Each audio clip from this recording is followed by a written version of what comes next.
Hey guys, it's me, Lego Lee 329 here, bringing you a Lego Hero Factory Brain Attack 2013 Summer Set Review, and this is Frost Beast. This is set number 44011, has 60 pieces, retails for about 13 US dollars, ages 7 through 14. Here's a front look at your Hero Factory bag. Here's a quick view of the back of your bag.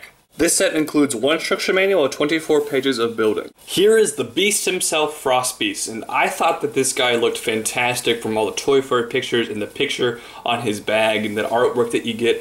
I thought this guy was going to be the best figure of this 2013 Summer Hero Factory Wave. I'm not going to lie, I was pretty disappointed by this figure. He's still really cool, but he's not as good as I thought he was going to be. But let's get down to the nitty and gritty details. Frost Beast has some awesome pieces.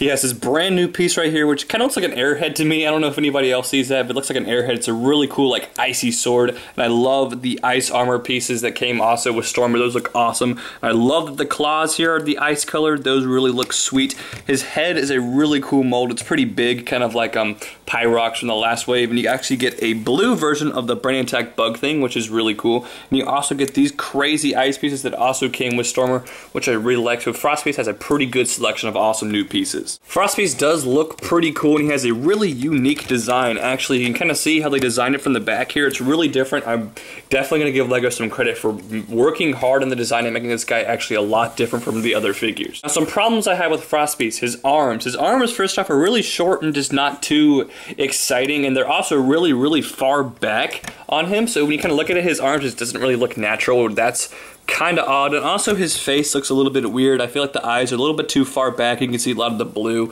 It doesn't really look right or something, which is kind of odd. And also there's too much exposure to the black and the gray pieces on his legs. I really wish they had made those bone pieces maybe white or blue, which would look really cool, but it's still a really cool looking figure. When it comes to articulation, Frost Beast is pretty decent. He has two joints in his head. It's pretty hard to move his head though, because this thing kind of gets in the way, and of course this thing can actually clip into the back. I prefer to keep it up, which is really my personal preference. And this piece right here, his chest piece right there, that piece honestly falls off like crazy, so that's a really bothersome thing right there. You can actually move these around, which is really cool. So if you want to position them like this to make his armor look a little bit different, that's actually a cool, unique little feature. He has no gimmicks, I will tell you that. He has no gimmicks, which I think all the other characters had some kind of like gimmick, like a action chopping feature or flick fire missiles or something. So he doesn't have any of that, which is kind of interesting.